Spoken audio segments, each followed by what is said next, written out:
Applause entertainment நீலம் studios தயாரிப்பில் applause entertainment மற்றும் பாரஞ்சித் வழங்கும் மாரி செல்வராஜ் இயக்கத்தில் ரூப் நடிக்கும் பாய்சன் காலமடான் அக்டோபர் 17 முதல் உங்கள் அபிமான திரையரங்குகளில். கரூர் கூட்ட நெரிசல் சம்பவம் தொடர்பாக சட்டப்பேரவையில் விளக்கம் அளித்த முதலமைச்சர் விஜயின் பெயரை குறிப்பிடாமல் நீண்ட உரையாற்றினார். கரூர் சம்பவம் குறித்து தமிழக அரசு உடனடியாக மேற்கொண்ட நடவடிக்கைகள் குறித்து சட்டப்பேரவையில் முதலமைச்சர் ஸ்டாலின் சுமார் 15.5 நிமிடங்கள் உரையாற்றினார்.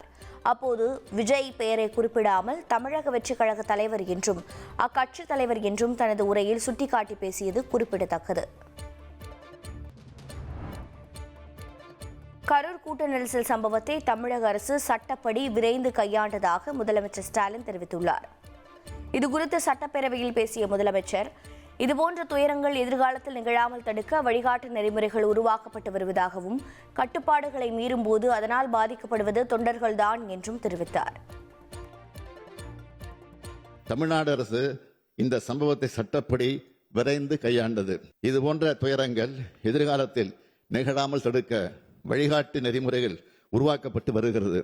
நான் எனது 50 ஆண்டுகால பொது வாழ்க்கையில் எத்தனையோ நிகழ்ச்சிகளை பார்த்திருக்கிறேன், நடத்தியும் இருக்கிறேன். இங்குள்ள அனைத்து அரசியல் இயக்கங்களை சார்ந்தவர்களும் இத்தகைய அனுபவம் கொண்டவர்கள்தான்.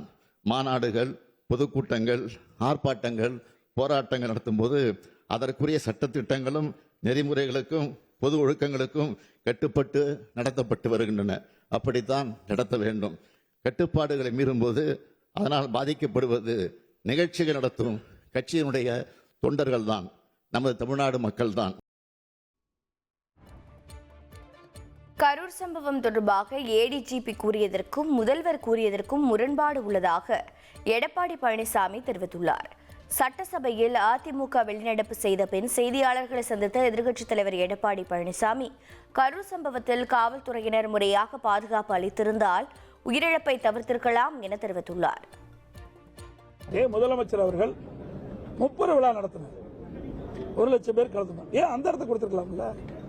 அப்படி கொடுத்துட்டு இந்த அசம்பாவத்தை தடுத்திருக்கலாம்ல? ஆனா அதெல்லாம் கொடுக்கல. இப்படி ஏதாவது ஒரு சம்பவம் நடக்க வேண்டும் என்று இந்த அரசு திட்டமிட்டு தான் இந்த ஏற்கனவே அனைத்து இந்திய அண்ணா திராவிட முன்னேற்ற கழகம் கேட்ட இடத்தை கொடுக்காமல் அவர்கள் நிராகரிக்கப்பட்ட அந்த இடத்தை எங்களுக்கு ஒதுக்கினாங்க. அதே இடத்தை நிராகரிக்கப்பட்ட காவல்துறை நிராகரிக்கப்பட்ட அந்த இடத்தை தான் தமிழக வெற்றி கழகத்தை கொடுத்திருக்கிறாங்க. அப்படி கொடுத்து இப்படிப்பட்ட சம்பவம் அரசினால் தான் ஏற்பட்டது.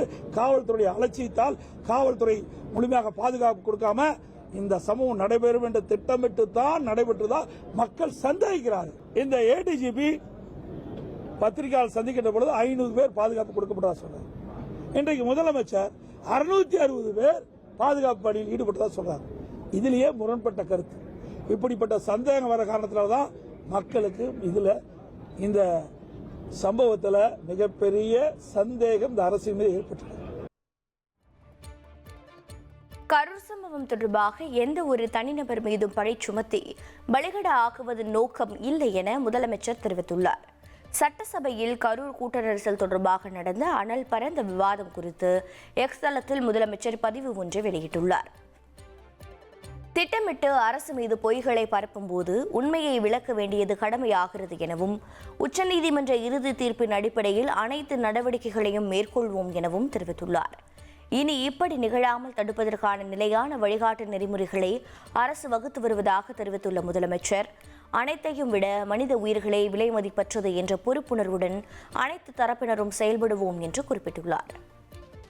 அப்ளோஸ் என்டர்டைன்மெண்ட் நீலம் ஸ்டுடியோஸ் தயாரிப்பில் அப்ளோஸ் என்டர்டைன்மெண்ட் மற்றும் பாரஞ்சித் வழங்கும் மாரி செல்வராஜ் இயக்கத்தில் ரூப் நடிக்கும் பாய்சன் காலமடான் அக்டோபர் 17 முதல் உங்கள் அபிமான திரையரங்குகளில்.